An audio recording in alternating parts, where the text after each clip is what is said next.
gotta focus on yourself, on your faith, on your dreams, on your mind, on your health, yeah. You gotta work, never tell, keep your head down, find what you love and excel, yeah. This is the brand new Vivo X Fold 6 foldable smartphone, and the version I have comes with 16 gigabytes of RAM and 512 gigabytes of storage. In China, the starting price is 7,999 yuan, which works out to around 889 pounds in the UK, or about $1,177 in the US. My plan is to use this foldable as my primary work phone. Hey everyone! With the economy slowing down and storage costs continuing to rise, smartphone brands are taking very different approaches. Some companies are investing more into innovation, while others are focused on cutting costs and improving efficiency. Looking at Vivo's latest lineup, the hardware choices seem a little unusual, almost like a mix-and-match combination. Surprisingly though, that strategy does have one benefit. It reduces the chances of major issues. At first glance, the X Fold 6 almost feels like a foldable version of the X300s, and what's even more surprising is that it's priced lower than Oppo's competing foldable. After watching countless launch videos, it almost seemed like the X Fold 6 was about to redefine foldable smartphones, with productivity features powerful enough to replace a laptop. This isn't a review sample or a special edition, it's a regular retail unit. After using it as my main phone for more than a week, I've gathered my thoughts. In this review, I'll go over one major strength and three noticeable weaknesses, and explain why I personally think this phone is another example of marketing creating expectations that reality doesn't fully match. When I bought it with the launch discount, I honestly thought I got a great deal. Then, just one day after release, the local store dropped the price by another 1,000 yuan. At this point, I'm almost afraid to check the price again. Before we continue, if you're enjoying the video, don't forget to hit the like button, leave a comment, and subscribe to the channel. Your support really means a lot. Now, let's jump right into it. A quick shout out to my tech partner from China for sharing this video. A big thank you for making this possible. Hey everyone, it's Maiky from techmaiky. If you love staying updated with the latest gadgets, make sure to subscribe and hit the notification bell so you never miss out our exciting tech content. Now that we've finished talking about the positives, let's move on to the negatives. Just kidding. Of course, a lower price is only meaningful if the phone still delivers decent build quality and performance.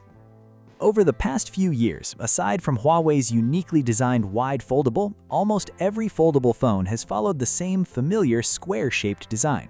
Once you put a case on them, it's almost impossible to tell whether someone is holding a Magic V6, an Oppo Find N6, or the X Fold 6 from a distance.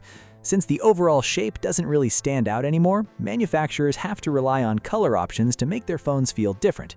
As someone who prefers glass finishes, I naturally chose the blue version. Under sunlight, it even creates a subtle three-dimensional reflective effect.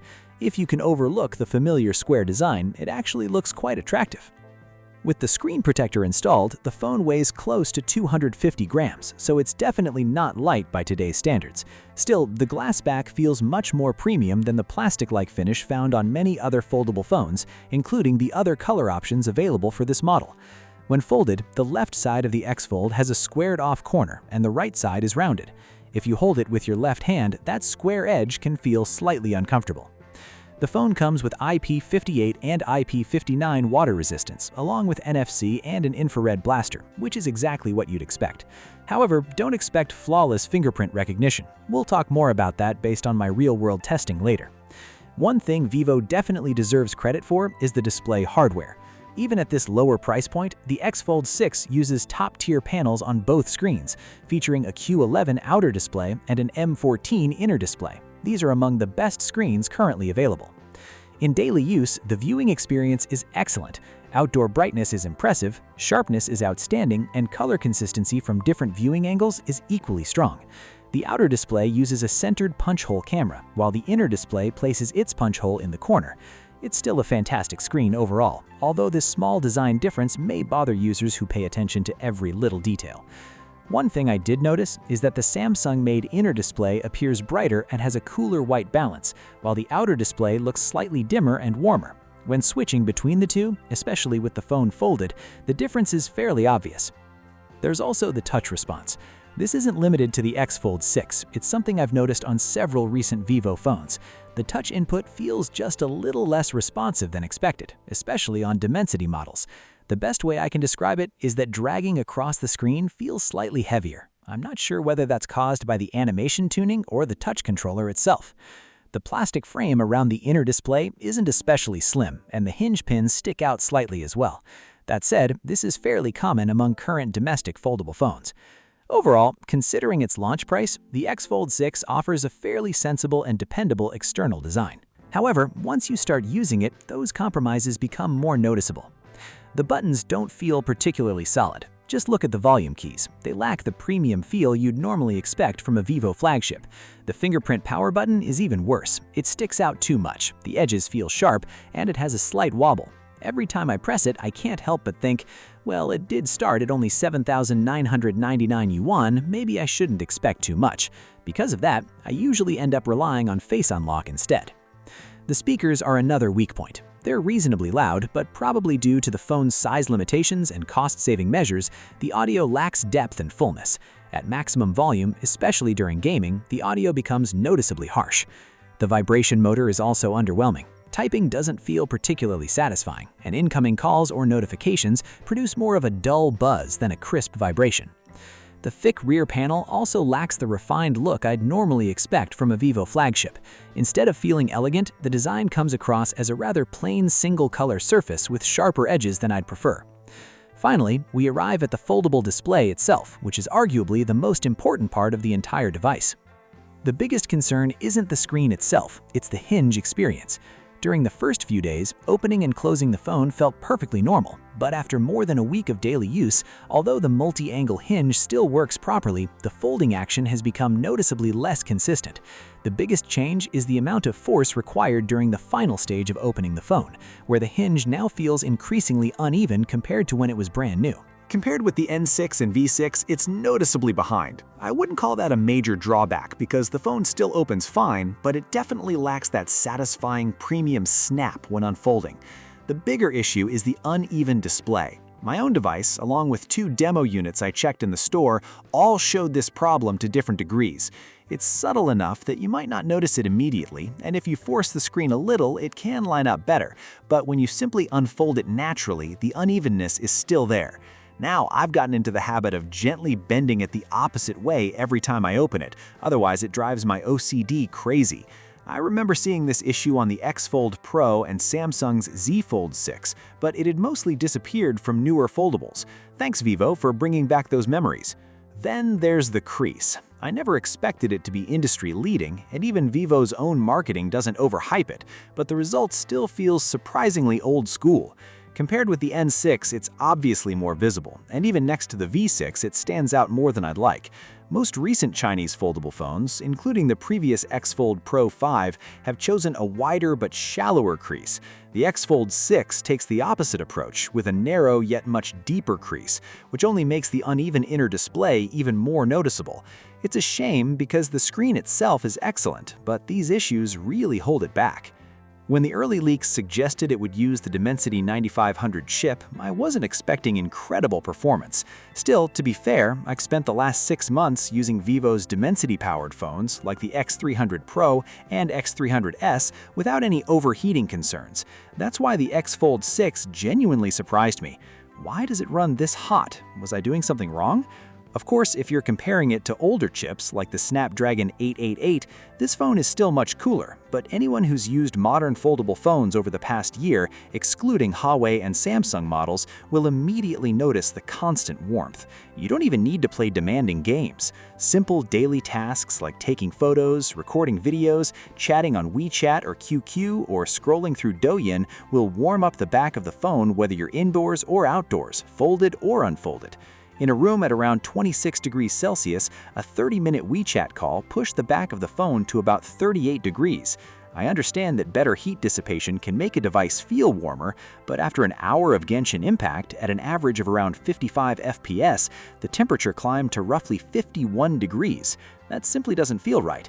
I even tried a Galaxy gaming test, but after less than 15 minutes, the frame rate still hadn't reached 40 FPS, while the temperature had already climbed to 54 degrees. At that point, I wasn't comfortable pushing it any further. Right now, the X Fold 6 probably ranks among the most hot recent foldable phones during both gaming and everyday use. The 80-watt charging also feels slower than expected. If the screen is on, charging speed drops noticeably, and even with the display turned off, it still takes roughly an hour and 20 minutes for a full charge, while generating a surprising amount of heat. Whether that's caused by the processor, the internal design, or software optimization, I honestly can't say.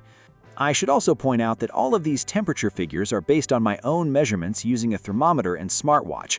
I don't have access to professional lab equipment, so treat them as reference numbers rather than official test results. If your experience is different, that's completely fine. Overall, the X Fold 6 performs about one level below the X300S, even though both phones use the same Dimensity 9500 chipset. As for smoothness, based entirely on my own very subjective experience, I'd rank iQOO first, then Vivo's Snapdragon flagship, then the Dimensity 9500 bar phone, and finally the X Fold 6. Surprisingly, this is the Vivo phone that has stuttered the most for me over the past 6 months. That doesn't mean it's slow. After all, this is still a Vivo phone running Origin OS, which remains one of the smoothest Android experiences available. App launching and multitasking are still very quick. It's like saying a skinny camel is still bigger than a horse. However, I'm not sure whether it's caused by the touch sampling rate or the display refresh rate, but many apps don't actually feel like they're running at 120 Hz. The system reports 120 Hz, yet the experience feels much closer to 90 Hz with software-based frame smoothing. I've noticed this in popular apps like Bilibili, Taobao, and JD.com, and it happens regardless of the phone's temperature. The difference becomes especially obvious if you've just switched over from the X300S. On the bright side, that optimization seems to pay off in battery life. The X Fold 6 easily delivers some of the best endurance I've seen on any smartphone recently. My daily screen-on time has consistently exceeded 7 hours, and even during heavy outdoor use, the brightness remains well controlled.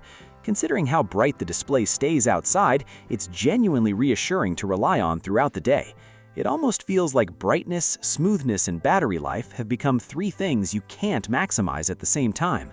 If you had to sacrifice one of them, which one would you choose?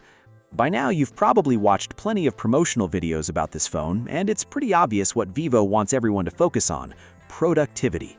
Origin OS 6 for Fold is marketed almost like an entirely new operating system, but in reality, it's mostly an evolution of the existing software with a handful of optimizations designed for the larger inner display. Jokes aside, Origin OS 6 still deserves credit. Even if the overall design feels a little dated, there aren't many serious issues. Background app retention is excellent, floating windows work well, and the much advertised Workbench feature has become far more polished. The occasional lag that affected the previous generation is still there from time to time, but it happens much less often now, which is definitely an improvement. The system clearly takes inspiration from Apple's approach. It's fast, stable, and allows seamless file transfers without relying on Wi-Fi or personal hotspots. Honestly, I sometimes find it even more convenient than AirDrop. That said, it still feels outdated in several areas. The interface is overly flashy, the secondary screen is packed with promotional content, the interaction design hasn't changed much in years, and the built-in advertisements constantly encourage you to download apps or apply for loans. I've talked about these issues in previous Vivo reviews. They aren't deal breakers, but the overall experience feels useful while also lacking refinement. What I really want to discuss is Vivo's biggest selling point for the X Fold 6. Office productivity. But here's my question. What exactly makes its productivity features different from every other foldable phone? Running 4 apps at once doesn't automatically mean it's better for work. Samsung's foldable phones can already handle even more floating windows. Does that automatically make them better office devices? I'll explain my thoughts in detail, but honestly, even an 11-inch iPad can sometimes feel cramped when you're trying to get serious work done. So here's my question. What can you realistically do on such a small screen? If you pay close attention to almost every promotional demo, you'll notice they carefully avoid showing anyone actually typing with the on-screen keyboard. And honestly, that's because the experience looks exactly like this. Is that really what they call productivity? It feels more like you're only expected to read content instead of creating it. So are Vivo expecting every X Fold 6 owner to be a company executive? At this point, someone will probably say, just connect a foldable keyboard. If the screen feels too small, then why not carry an external monitor as well?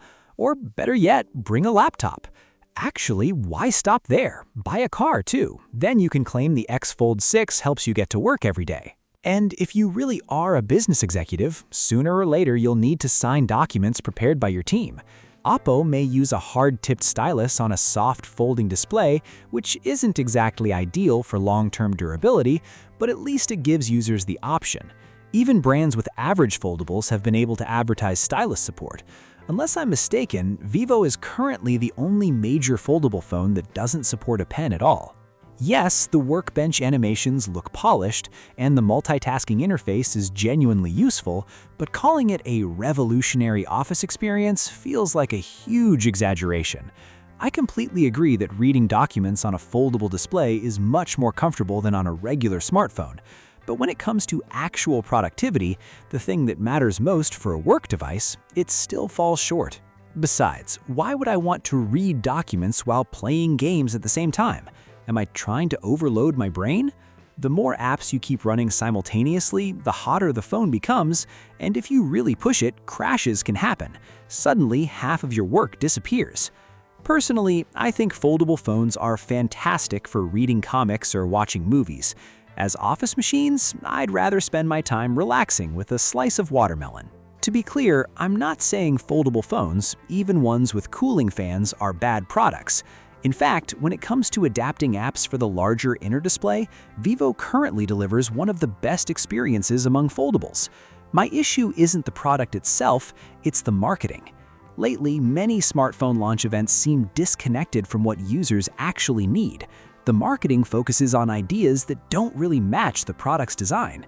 At the end of the day, these phones have simply become less exciting.